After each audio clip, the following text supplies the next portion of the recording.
하나 코 걸치고 바보돼 갖고 다니면서 집을 짓는데 아무런 걸 이랬고요.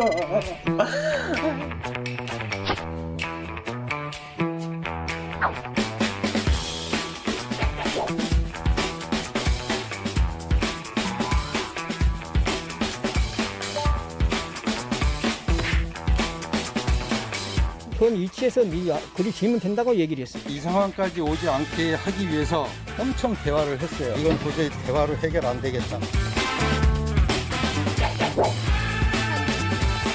내장재가 허리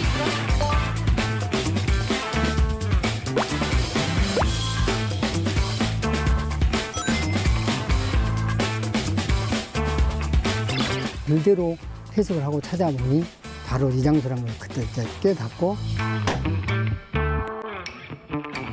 항상 인접한 것으로 알려졌던 부천천리 인물은 1996년 물에 잠긴 채 발견됐습니다. 발견된 장소에서 북쪽으로 전복했다는 석관이나 그런 종류의 뭔가 약간 인공적으로 만들어 놓은 어떤 구조물 형태예요.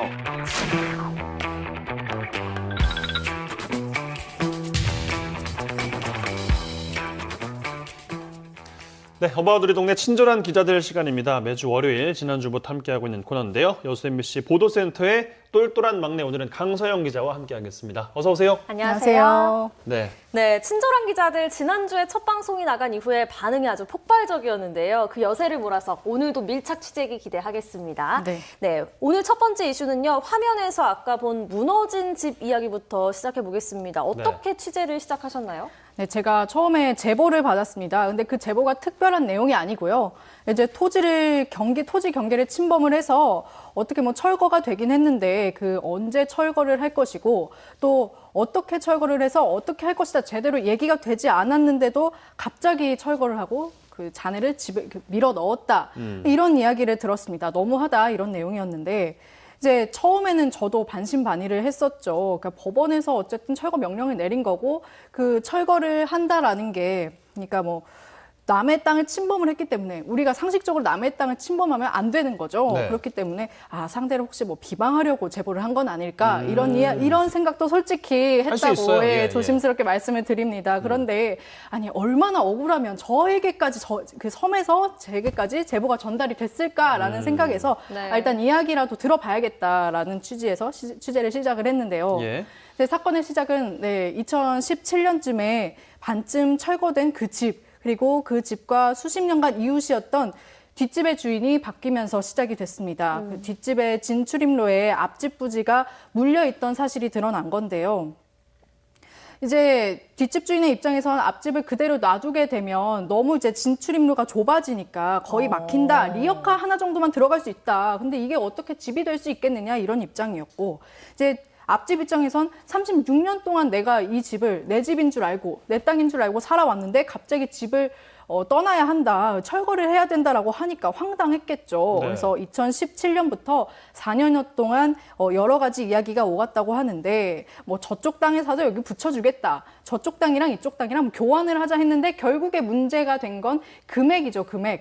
그래서 합의를 이루지 못했습니다. 소송에 갔는데 소송에서 법원은 뒷집, 그러니까 이사 온 그 집의 재산권을 인정을 해서 철거를 하라고 명령을 내렸던 거죠. 그러니까 새로운 주인에게 네. 손을 들어준 거군요. 그렇습니다. 예. 그래서 하지만 이제 감정의 골이 이미 깊어질 대로 깊어진 거죠. 그래서 철거 날짜도 제대로 조율이 안 되고 있었던 상황이었습니다. 뭐 원래 주인이 철거를 하겠다라고 해서 포크레인을 이제 불러가지고 왔는데 뭐 차를 안 빼줘서 그 포크레인이 작업을 하지 못했다. 뭐 이런 사소한 갈등까지 다 합쳐서 있었다 보니까 이제 결국에는 그 감정의 골이 너무 깊어지니까 그렇게 됐었던 거겠죠. 그래서 뉴스 초반에 보시면 이제 그 어머님은 굉장히 슬프게 우시는데 저도 너무 마음이 아팠습니다. 그래서 처음에 어머님을 인터뷰하려던 건 아니었는데 그 어머니께서 너무 슬프게 우시다 보니까 이 상황을 가장 잘 보여줄 수 있는 게 그 어머님이 우시는 장면이 아닐까 생각이 들어서 리포트에도 제가 넣게 됐습니다. 그 어머니가 네. 이제 앞집에 살고 계셨던 분인 거예요, 그러면? 그쵸. 앞집에 그 이제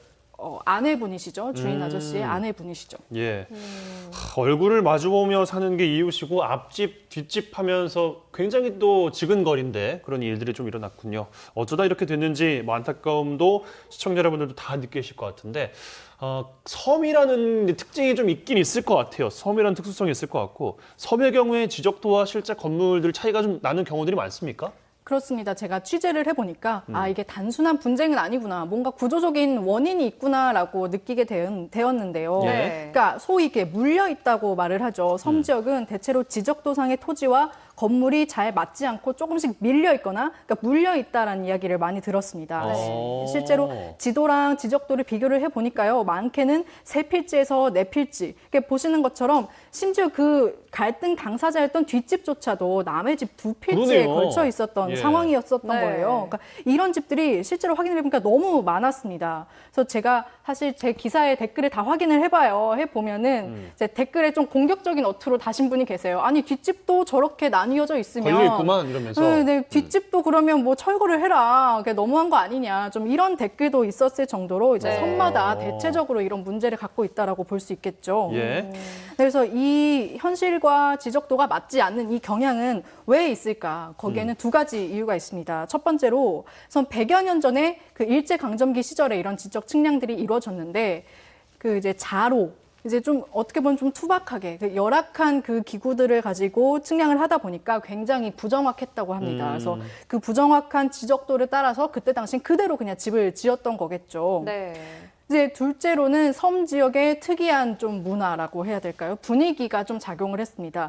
시골이다 보니까 옆집이 내 땅에 넘어와도 그냥 넘어왔구나. 나도 넘어가고 너도 넘어가고 그러니까 형님 동생 하면서 그렇게 지냈었던 거죠. 네. 그래서 그러다 보니까 점차 지적도를 지키지 않는 집들이 점점 늘어나게 됐다고 볼 수 있겠습니다. 네, 다 들어보니까요. 서로 간의 입장 차이가 분명히 있는 것 같아요. 참 어려운 문제인 것 같은데요. 이 사건에 대한 마을 사람들의 반응은 어떤가요? 그래서 저희가 그 섬에 직접 들어갔어요. 들어가니까 뭐 따로 말씀드린 적도 없었는데 동네 분들이 다 이제 나오셔서 구경을 하시더라고요. 네. 그래서 이제 동네 분들이 보시면서 이제 한마디씩 이렇게 던지시는 거 있죠. 이렇게 한마디씩 이렇게 툭툭 말씀을 하시는 게 결국에는 두 집이 너무 욕심을 부렸다. 그래서 합의를 봤으면 해결이 될 수 있었을 텐데 두 집들이 욕심을 부렸다. 서로가 다 욕심을 부렸다? 그렇죠. 어쨌든 갈등이 빚어진 건 다 욕심을 부렸다. 이런 이야기가 대체적이긴 했지만 그러니까 일부에서는 귀촌인이 너무 이제 섬의 사정을 모르고 너무 밀어붙였다. 아니면은 이게 진짜 집을 짓기 위해서 정말 이렇게까지 한 거냐. 뭐 펜션이나 다른 사업을 위해서 이렇게까지 한 거 아니냐. 이런 이야기도 나왔고 이제 반면 이제 귀촌인께서는 굉장히 좀 마음이 상하셨겠죠. 그래서 섬 주민들이 뭐 이렇게 뭐 폐쇄적일지 몰랐고 굉장히 무섭고 두렵다 이렇게까지 이야기를 해주셨던 그런 상황이었습니다. 예, 네. 그렇군요. 사건의 기여를 이제 쭉 정리를 해서 어느 정도의 그 흐름을 좀 파악하는 데는 좀 도움이 되셨을 것 같은데, 근데 이게 이 섬에 대한 이야기가 아니라 어디서든지 얼마든지 벌어질 수 있는 사건일 것 같은데 근본적인 해결 방법은 없을까요, 그러면? 그러니까 취재를 해봤어요. 그러니까 이제 딱 해답을 이야기하기가 굉장히 어려운데, 근데 우선 정부는요 2014년 정도부터 지적 재조사 사업을 진행을 하고 있습니다. 그러니까 전국적으로 지적도와 현실의 경계가 맞지 않다. 그래서 이제 민원이 너무 많이 발생하고 수천억 원의 피해가 발생을 하니까 정부가 전국적으로 실시를 하고 있는 건데, 그래서 보니까 화정면 개도회 같은 경우는 이런 사업에 선정이 돼서 이미 지적 재조사를 한번 시행을 했다라고 하더라고요.